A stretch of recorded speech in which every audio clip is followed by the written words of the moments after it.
All right, all right. We are back at it again. It's been a hot minute, but we are continuing the Psychedelic Apocalypticism of Terence McKenna reaction. This is by Atun Shei Films. Make sure to check out his channel. I'm hoping to grind out the rest of this in one setting. There's about 25-ish minutes left. We'll see if I can manage to get this done in a reasonable time, rather than making a 15-minute segment into 45 minutes of commentary.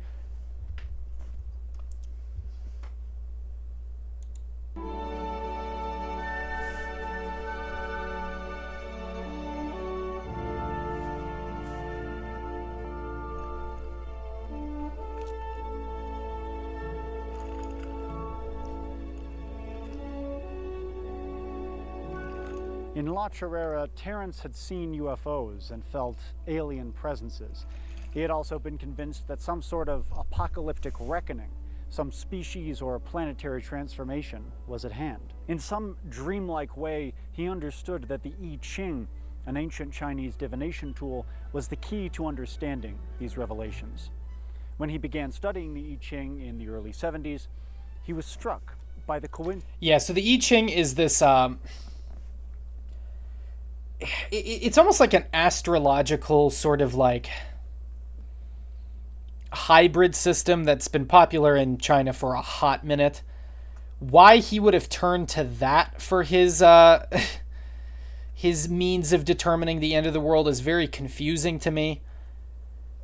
It just seems very disconnected. I guess a lot of the mysticism and like psychedelic studies of the time were like strange syncretic nonsense where it's like mashing ideas from different areas that are very, might like symbolically be connected but don't have any real tangible on the ground reason to be tied together.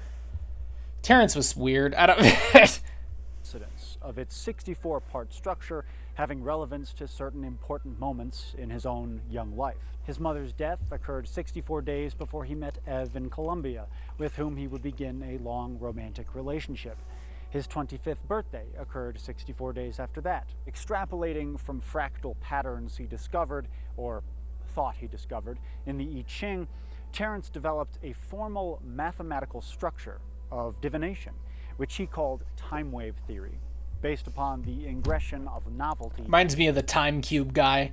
Anybody know about Time Cube guy? That... Is he still alive? Does he still do things? Man, that's like old internet shit, like nonsense. I miss the times of when like conspiracy theorists and weird cranks weren't, taking control over the government. It was a simpler life. Into the human story, believing that the universe itself is essentially a machine for the generation of complexity. Terence believed that novelty, especially technological novelty, was exponentially increasing throughout human history, especially in the 20th century, and that it would eventually reach a point of critical mass, a transcendental moment, where the human species would become unrecognizable to itself. Based on the time wave theory, and especially the computer program he developed for it throughout the 1980s, he believed this history-ending singularity would occur on December 21st, 2012. But Terence's 2012 Apocalypse would not look like a Roland Emmerich film. It wouldn't be destructive, any more than a birth is destructive. It would be liberatory, the final triumph of the partnership model over the dominator, the end of 10,000 years of pan-species neurosis. Terence forced... Wouldn't that have been nice? No, instead, everything has gotten worse since 2012. Oh... We truly live in the worst timeline. Saw the end of history, the end of culture, the revivification of the mushroom cult of old, an archaic revival which would return humanity to its Paleolithic Eden of Gaian symbiosis and transform it with a technological rapture that would propel us into a higher consciousness, either as a utopian, star-faring civilization or as digital ghosts who had transcended flesh and defeated death. It may seem utterly laughable to us today, but in the late 20th century, especially the 1990s, many smart and well-informed people were theorizing with a straight face about the imminent end of history. Terence's book, The Archaic Revival, a collection of interviews and essays in which he lays out his apocalyptic mushroom prophecy in detail, was published in 1991, the same year as the dissolution of the Soviet Union. For many Western intellectuals, this event was nothing less than a sign of the end times, though, of course, they themselves used more, shall we say, doctoral language than that. Yeah, so in political science, one of the major issues with the social and political order after the fall of the Soviet Union is this idea of like the end of history. You know, that there were these opposing forces that were battling, the West versus, communist Russia, and that like after the Soviets collapsed, like, everything's fine now, it's over. And you see this so much in American politics, where there's just this idea that like we can't backslide into totalitarianism. It can't get worse. It's only just staying the same. The idea that like capitalism is the end all be all. It was very pervasive in politics. Okay.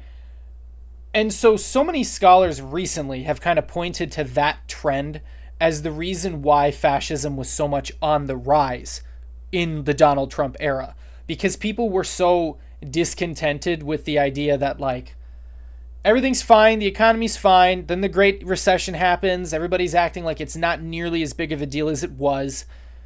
Then you have just the continuation following. The whole like the distinction between like a bipolar and unipolar global order. Now China's kind of taken the place of Russia in this to this extent, and now with the United States on the massive decline due to Donald Trump completely sabotaging our international reputation, really goes to show that history truly does not end. It's a fascinating subject. It really dominates a lot of international relations, especially. The 20th century, many believed, had been the story of a struggle for supremacy among the three great modern political systems: capitalism, communism, and fascism. Capitalism and communism had banded together to destroy fascism, then viciously turned on one another. After generations of competition, capitalism proved the more resilient system, and communism fell apart. Now, in the hip, modern 1990s, as the internet dawned and the space shuttle streaked toward the stars, liberal capitalism, humanity's final earthbound political and philosophical stage, would guide us all through the shimmering gates of the millennium. Yeah, like there was just this sort of hope in the 90s of like, the battle's over, we've won. American capitalism has won. It only goes up from here. It's, like this sort of utopianism, I guess you could say, was part of the general consensus. And then I'm sure you can see from this very brief frame where this is going.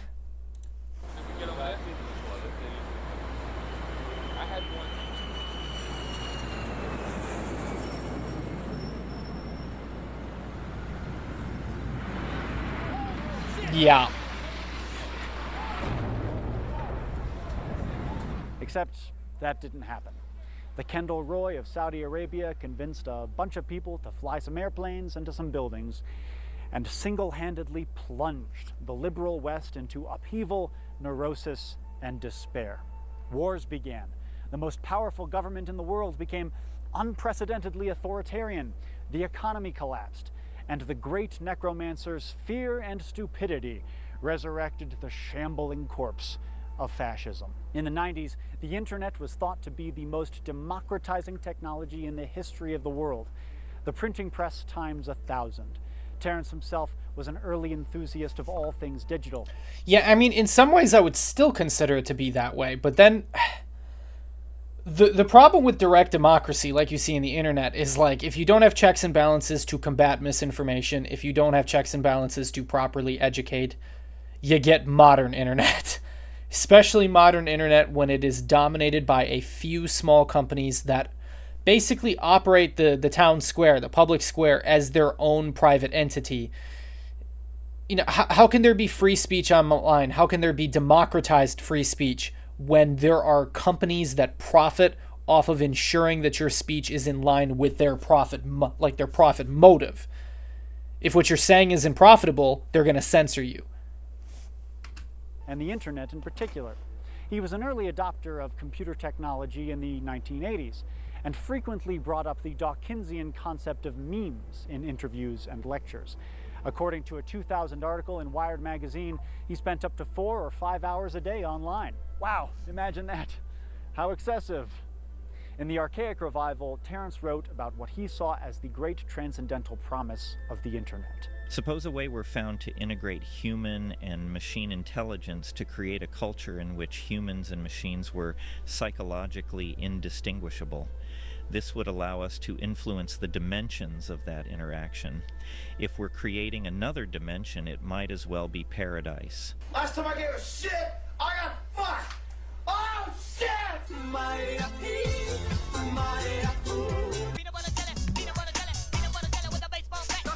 This era of memes was such ass. Oh my god.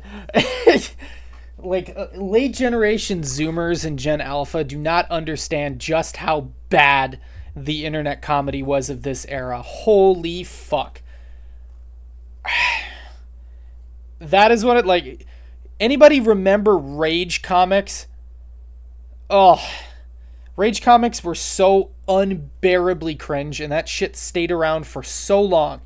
And then what's up? They made a comeback around it. Started 2020s. I've not seen it, and I'm glad for it. Well, then we have the situation where, like, Wojaks, which are starting to be phased out, are basically just Rage comics. It's just somewhat different in appearance. I don't know. Like, that chunk of time from, like, I would say, like, early YouTube, 2006 to 2010, was so unbearably awful with the kind of internet humor. There have been lots of terrible trends and memes over the years, but I cannot look back on that era without the insatiable sensation of cringe. It's safe to say awful, that the yeah, internet awful. has failed to live up to its promise as a liberatory technology. In Terence's day, they used to call television sets idiot boxes and brain rotters. How quaint.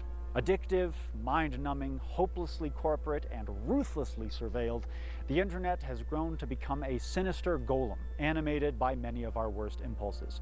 The World Wide Web did not end the crisis of history. It was subsumed by it. That said, Terence also predicted that the internet would dissolve human social boundaries, and that it would provide community for the alienated and the disenfranchised. And even on my most pessimistic Ted Kaczynski kind of days, I have to admit that this is absolutely wonderfully true. Yeah, I'll say I've been with the how the tariffs have been going, with how the reaction to Trump has been going lately. I've been on a pretty Ted Kaczynski mood. Holy fuck. I'm also getting so ungodly frustrated with censorship on these platforms. It is so annoying how inconsistent the moderation is. I recently started getting into posting content on TikTok. I do a daily news/current events show. The way that TikTok will, like, censor you for just out of nowhere with no explanation, people will have, like, their comments be taken down for no explanation. Awful.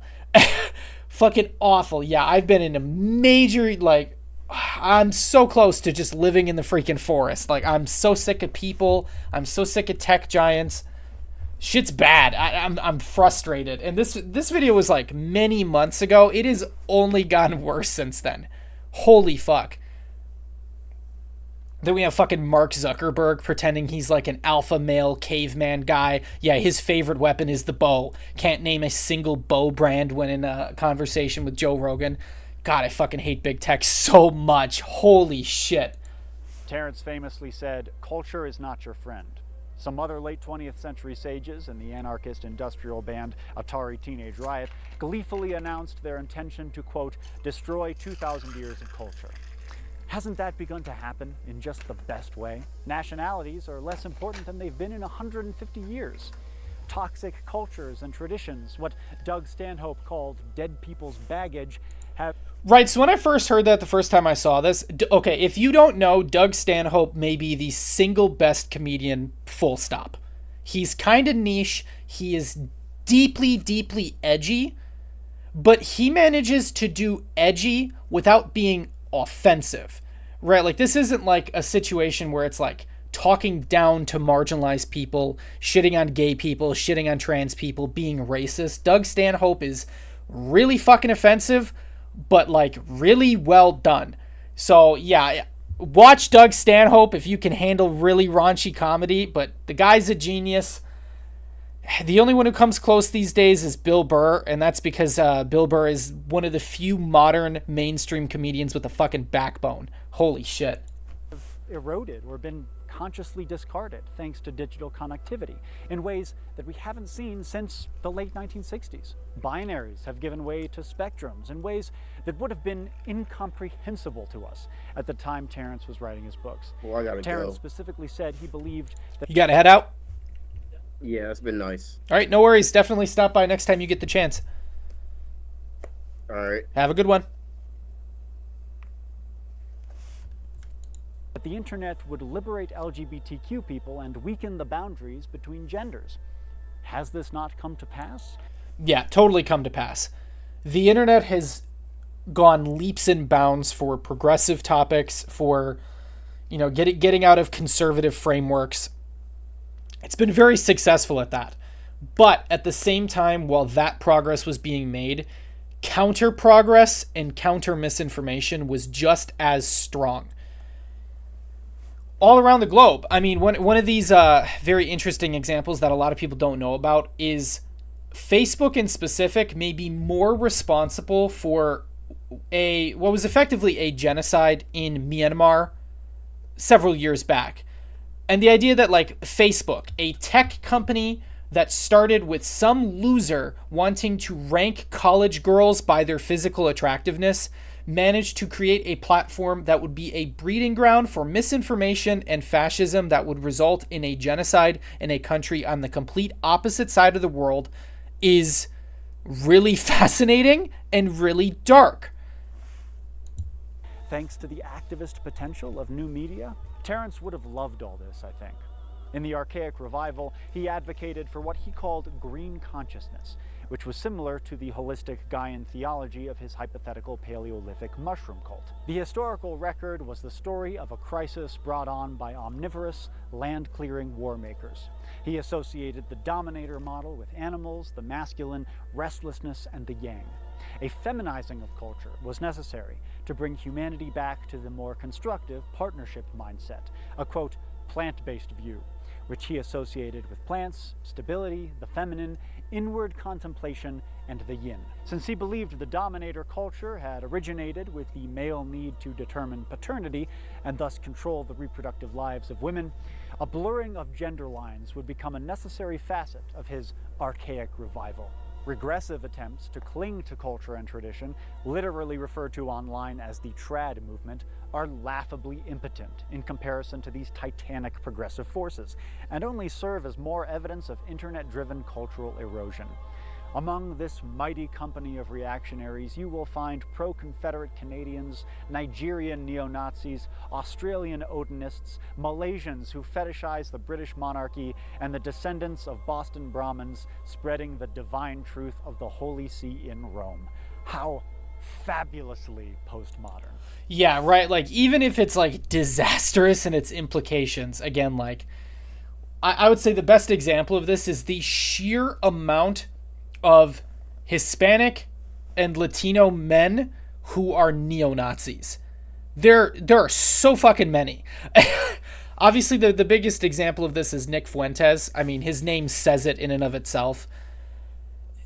Even these, like, crazy conservative movements are somehow still very postmodern in the way that they, like, go beyond conventional, like, these boundaries, these borders. They're shifting, and even, like, horrible fascist movements still find weird ways to sort of adapt to the changing times. While we may be in a really bad spot in America, the trend is leaning against Trump. The trend is leaning against fascism. It's not sustainable. You can, you know, kind of like get a sort of fervor going. But, like, if you don't have a new enemy, it doesn't work. And people eventually see that there is no future for fascism. It goes nowhere. It only ever looks at the past and imagines a future that is impossible. It's a dead end. Science fiction author William Gibson once described cyberspace as a consensual hallucination experienced daily by billions. If language is a form of telepathy, in that I can describe an image, a scene, or a concept to you in words, and you can take that thing which originated in my mind and reconstitute it in yours, isn't the culture of the internet, in all its Baroque mimetic forms, a distinctly new and radically advanced form of that kind of pan-human clairvoyance? As we scroll social media, transfixed like Saruman over the Palantir in a state of catatonic monomania, are we not living in the psychedelic future of digital transcendence that Terence predicted? In his film 8th Grade, Bo Burnham placed the song Orinoco Flow by Enya, the one that goes sail away, sail away, sail away, over scenes of the protagonist getting lost in the cold, soft glow of Instagram. What is this but an altered state? An extraordinary journey to hyperspace that has become entirely mundane through repetition. The difference between a woman on the subway lost in a Reddit thread and an astonished black-eyed man speaking to God courtesy of 5 dry grams of albino penis envy is merely one of degree. I feel like this thesis that he's sharing is very fascinating. That idea that, like, what are phones do be hallucinations. Kids these days and their phone hallucinations. No, like that idea of like that much knowledge being available, that idea of like your perception of reality being so tied to this object, so tied to... I understand now in retrospect, after like pondering just how weird it is that this is a thing compared to how our ancestors lived. So much information is available at our fingertips, but at the same time, so much attention is being taken away from us, where our attention is being shifted on so many different things, to where it can both bring about like the greatest of achievements and knowledge, but again, these like deep death spirals of misinformation, of like, frankly, depressive doom scrolling tendencies. This last week has been fucking rough for me for doom scrolling, especially with the situation. Like, I'm trying to do a daily politics show. Fuck, like it's so strange. And I've had a couple trips lately where I've been like trying to ponder that idea of like, what the fuck would our lives look like without this stuff? It's been so different. I've been spending a lot of time watching King of the Hill. I had like basically not watched it at all while I was younger. I was more an idiot into fucking Family Guy and American Dad, you know, the slop animated sitcom shows. King of the Hill manages to be both entertaining and also have some of the most cutting, profound political and social analysis. And it's like from 25 years ago, right? Like 2000, okay? And the thing that's very disturbing is like so many of the social issues that are described then are unfortunately still relevant now, mostly because of fucking conservatives clinging to the past. But then you still see this snapshot where like we're so similar to back then, but so much has changed with the very way that we engage with the world around us because of technology. It's simultaneously right there and infinitely distant to this era in the past. It's bizarre.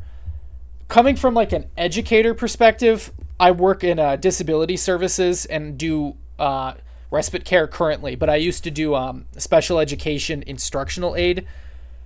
Kids these days and their phones and technology, like, I cannot even imagine being a teacher today with the way that, you know, like AI, Chat GPT, all of this stuff hijacking your essay. We're not growing. We're not learning. Everything is being stifled. Like, it's really dystopian. I keep telling people, like, we are living in like a cyberpunk style dystopia with all of the bad shit and like none of the fun shit. Where's my goddamn robo arms? What the fuck?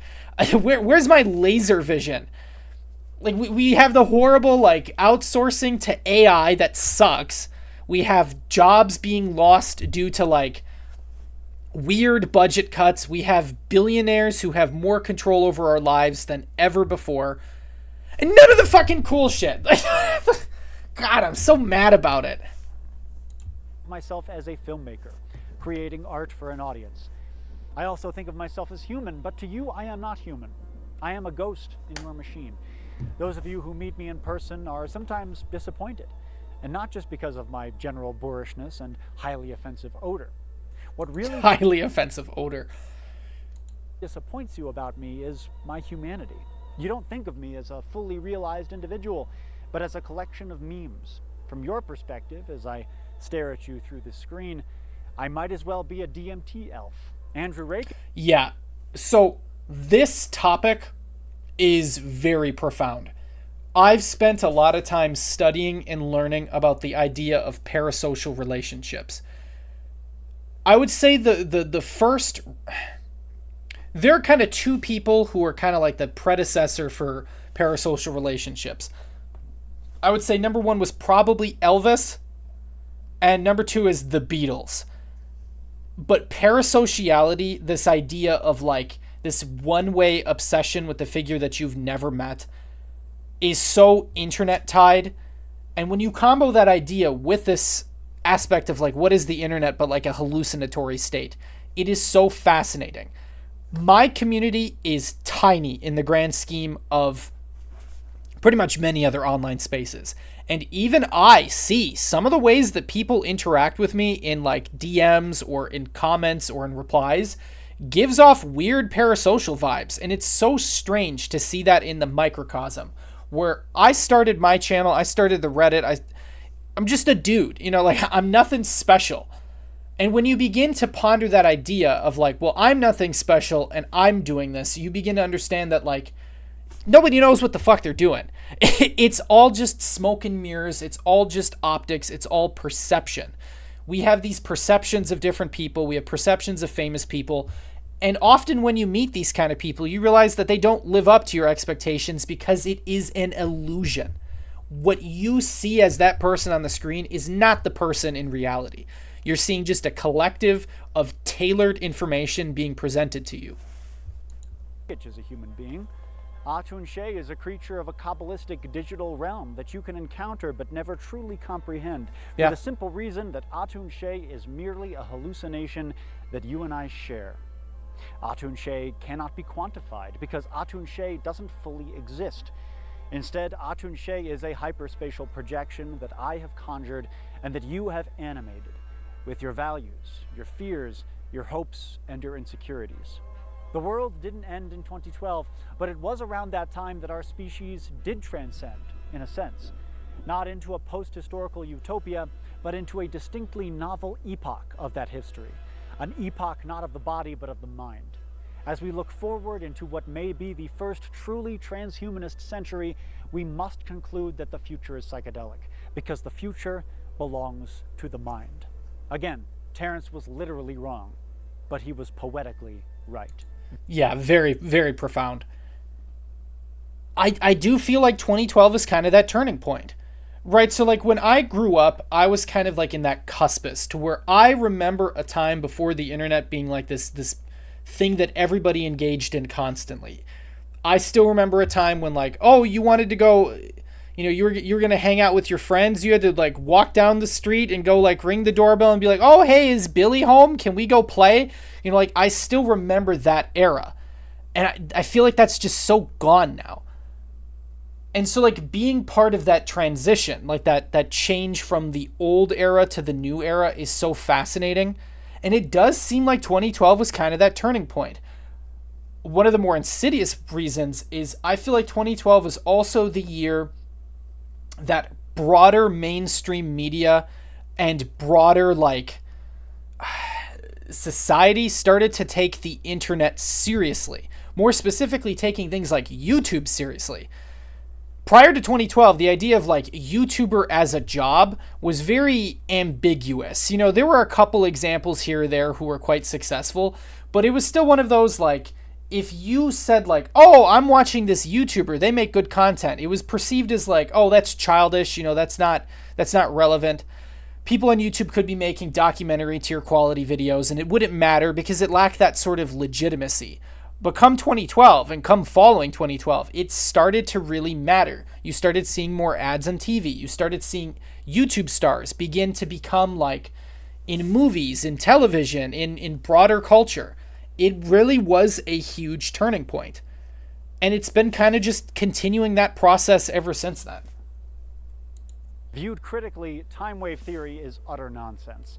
The accuracy of Terence... Okay, internet culture would be laughed at as an idea. No, internet culture is everything and nothing exists outside of it now. Yeah, the idea that the global economy can be affected by the President of the United States in a seemingly drunken, senile stupor, just sending a random text message with no correspondence with his team, with no correspondence with the media, and just dumps that out on his own platform to the audience of hundreds of millions is so wacky. So wacky. Shit's just built different. I can't say it's built better, but it's certainly built different. His more peripheral predictions can be attributed more to his keen perceptiveness and interest in futurism than anything else. I'm not bothering to approach this theory from a materialist perspective, because what would be the point? Terence himself explicitly rejected the bounds of rationalism when he was formulating it. Though the I Ching provided a mathematical basis for the time wave, ultimately Terence's millenarian prophecies come directly from the mushroom itself, as in, the mushroom revealed them to him. This is the central animating idea of Terence's entire philosophy. Under the influence of psilocybin, there is an experience of contact with a speaking entity. The ease with which psilocybin induces this phenomenon makes it, from the viewpoint of a materialist or reductionist rooted in the scientific tradition, almost miraculous. So I set out to study this phenomenon and determine for myself, was this a deeper level of the psyche that could appear, somehow autonomously, to be a resident other in the mind with whom one could have conversations? Was this the voice of Mother Nature, or was it an extraterrestrial intelligence? These may seem like wild hypotheses, but you have to understand that I was pushed to them by evidence, by experience. The true identity of the logos within psilocybin oscillates across Terence's various theories, but one explanation stands out as his clear favorite. At the beginning of the Magic Mushroom Grower's Guide, he writes a monologue from the mushroom's perspective, based upon his own revelations. I am old, older in thought than your species, which is itself 50 times older than your history. Though I have been on Earth for ages, I am from the stars. My home is no one planet, for many worlds scattered through the shining disk of the galaxy have conditions which allow my spores an opportunity for life. The mushroom which you see is the part of my body given to sex thrills and sunbathing. My true body is a fine network of fibers growing through the soil. My mycelial network is nearly immortal. Only the sudden toxification of a planet or the explosion of its parent star can wipe me out, by means impossible to explain because of certain misconceptions in your model of reality. All my mycelial networks in the galaxy are in hyperlight communication across space and time. The mycelial body is as fragile as a spider's web, but the collective hypermind and memory is a huge historical archive of the career of evolving intelligence on many worlds in our spiral star swarm. Deep. So this idea of like the mushroom as being almost like a cosmic entity is very fascinating to me. I mean, it's fun. I just, it's non-falsifiable. Like we can't really do much work with it. I've spent a lot of time in occultist or kind of mystic circles throughout pretty much my entire life. And there's this idea of like meditation as a means to communicate or to kind of like, okay, it's very anthropocentric. Yeah, I would say so. That's a fair assessment. It seems to very... It centers humanity in a way that I feel like isn't borne out in reality.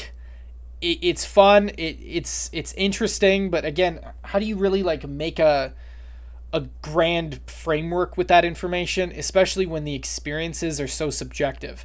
They're not nearly consistent. Okay, what is your experience with entities or foreign speakers that don't appear to be a part of you? So, this is a tricky one. I've only really had that kind of experience a couple times, and it was very, very ambiguous. Most of the time, even in like really, really fucking intense trips, I don't really feel like I'm like, I don't know, I can't say that I've like been in contact with an entity in which I can like communicate. I've seen premonitions of events and things, or interactions between other entities in sort of like a vision state, but like I wasn't really a part of it. It was very weird. There is one example that stands out to me quite a bit, and I'm still trying to kind of comprehend what to do with this information. I might make a video on that one in a different situation. It has to do with like a pretty profound Buddhist mystical experience. That was on one full Willy Wonky bar. Yeah, let's just say I saw some crazy shit on one full Willy Wonky bar.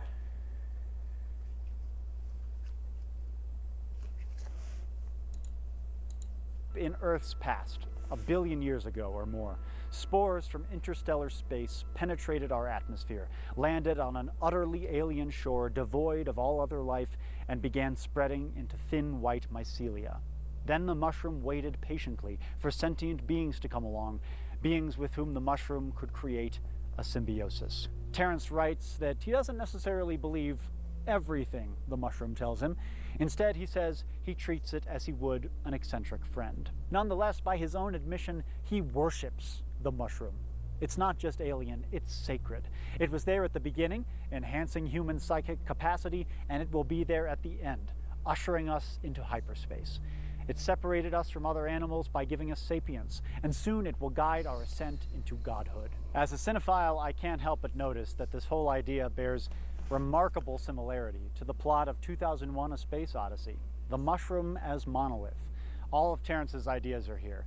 Early hominids lifted out of the crudeness of biological imperatives by a god alien from the stars. The crisis of history passing in a literal blink of an... I really need to see this movie again. It's been a hot fucking minute since I've seen this movie. I think I was like 12?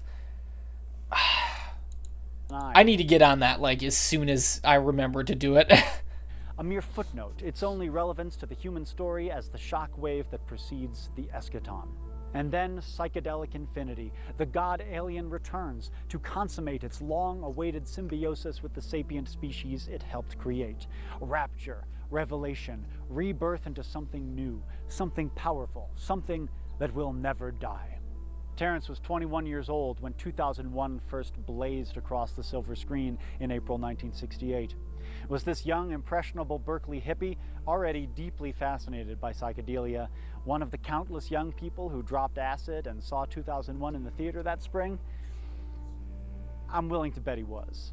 And did this incredible cinematic experience, one of the greatest works of art of the 20th century, leave an indelible impact on his life and beliefs? I think it's pretty likely.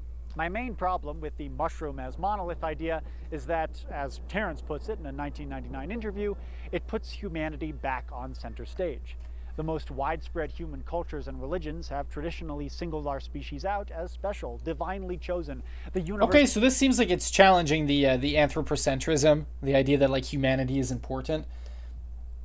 I don't recall the specifics. It's been several months. Perhaps Terence's take is that humans are not special at all. It's just, incidental.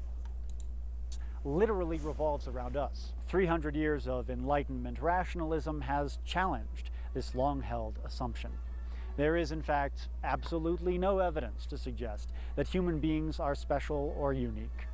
Zoology and behavioral science increasingly teach us that there is no categorical difference between us and other animals. Astronomy and physics reveals more and more every day how utterly insignificant our place in the universe is, suggesting in the face of our current scientific understanding that we are exceptional, much less divinely chosen, is shockingly narcissistic. Terence's theories, particularly mushroom as monolith, saves our self-absorbed species from the despair of insignificance by giving us a New Age version of Genesis. The mushroom created us in its image, gave us dominion over the animals, etc., etc. Perhaps that's not entirely fair to say, since environmentalism and respect for nature was such a huge part of Terence's philosophy, but still, I am leery of any human-created theology that insists that humans are superior to everyone else. Of course a human would say that. Nonetheless, I think there is something profoundly human, in a good way, about the obsession with apocalypse, the anticipation of irrevocable transformation. Terence looked at late 20th century technological and cultural... Yeah, I mean, death anxiety is pretty much like the cornerstone of most moral philosophies.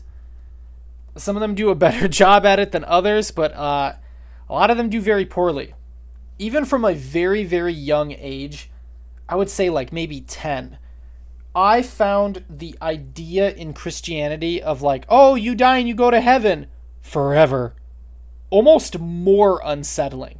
Something about like the infiniteness of just constant existence in which you have like a persistent state of mind was very unsettling to me.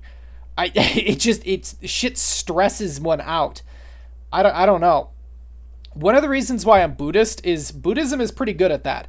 Buddhism recognizes that nothing is consistent, nothing is permanent, everything is constantly changing. There is no such thing as forever. It is simply cycles upon cycles. And a key aspect of Buddhism as well is that humans are not particularly special. There are different beings that kind of hold a similar sort of like karmic status as humans. And humans are just one among many.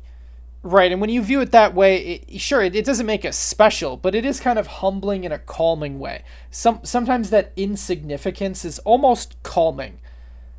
It kind of releases that sort of, that pressure.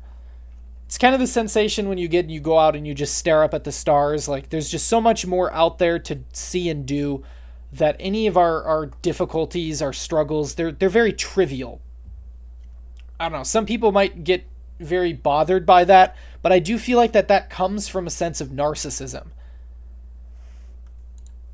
Trends observed that history seemed to be speeding up and concluded that our species was on the cusp of an unprecedented new epoch. In that sense, I believe he was right. But many other apocalyptic prophets throughout history have also sensed adumbrations of similar concrescences, and many of them have also been right from a certain point of view. How many little apocalypses has our species foreseen, in one way or another, from the destruction of the Second Temple of Jerusalem in the 1st century to the climate catastrophe in the 21st? None of these little apocalypses has as yet been the capital B big one. Of course, it's the height of vanity for any apocalypse prophet to suggest that the big one is coming within their lifetime. Terence was not immune to this. He saw the propagation of Psilocybe cubensis as a kind of second Neolithic revolution, and as the propagator of the mushroom monolith, he cast himself in a central John the Baptist-esque role in the coming eschaton. We humans are conceited creatures. Our entire ideological history can be summed up by us making the personal political. Did you have a strong father figure growing up? You're probably a bit of an authoritarian and likely religious. Had to fend for yourself your whole life? Anarcho-communist atheism may be for you. I submit that all apocalypse prophecies are ultimately a projection of the individual apocalypse that we all must face. Death. And in one way that probably does make our species unique, that we are aware of from a very young age. The fact is, history is speeding up for every one of us all the time. The concrescence is getting closer every day. We're racing toward it, and it can't be stopped. Make up whatever story you like to try to make sense of it. The end is near. For you, and you, and you.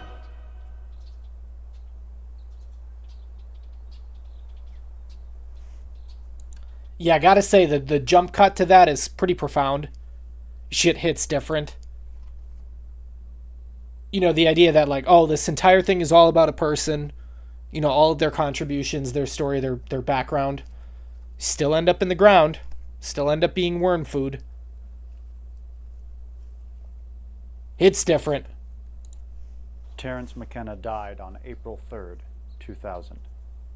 Legend has it, the brain tumor that killed him was shaped like a mushroom.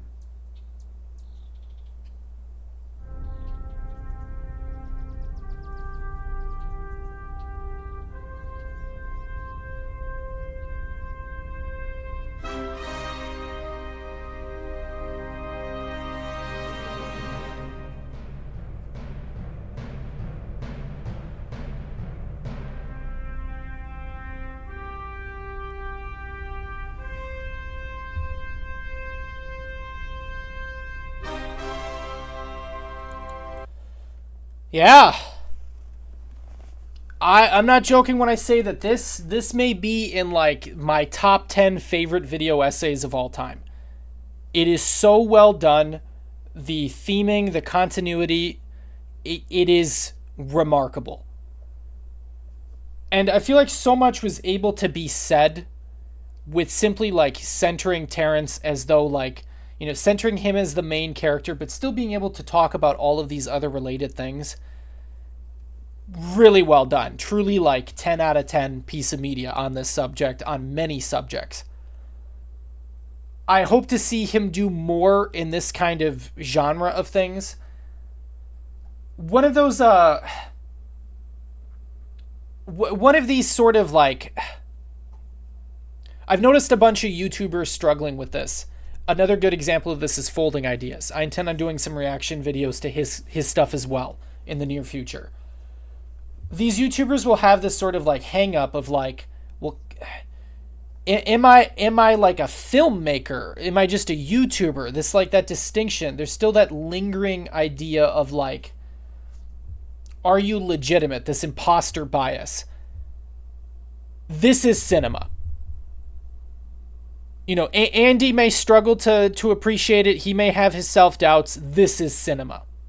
The idea that like any documentary is any more or less profound or important or creatively, you know, well made, well produced. This is cinema. It's one of those like, I get that idea that like, you have all these expectations of like what it means to be a person who makes film. And then you try to do that. You try to put that effort in. And you never feel like you're living up to that goal. That imposter bias is just, everybody has it to some extent. But on the off chance that Andy sees this reaction, yeah, you may have doubts about you being a filmmaker. You may have doubts about like the legitimacy of your stuff. This is cinema. I basically won't hear an argument to the contrary. You'd have to try really hard to persuade me otherwise. So yeah, that has been my reaction to this to the Psychedelic Apocalypticism of Terence McKenna by Atun Shei Films. If you like this, you need to go check out his channel. He's branched out pretty profoundly into a lot of different subjects in history and culture. It is for sure worth a watch. I could not be more satisfied with the progress of his content as an individual. Remarkable. I guess that's it then. I hope to be doing more reactions in the near future. I got a lot of plans for some interesting reactions. I just need to make the time and the putting in the effort to see it be done.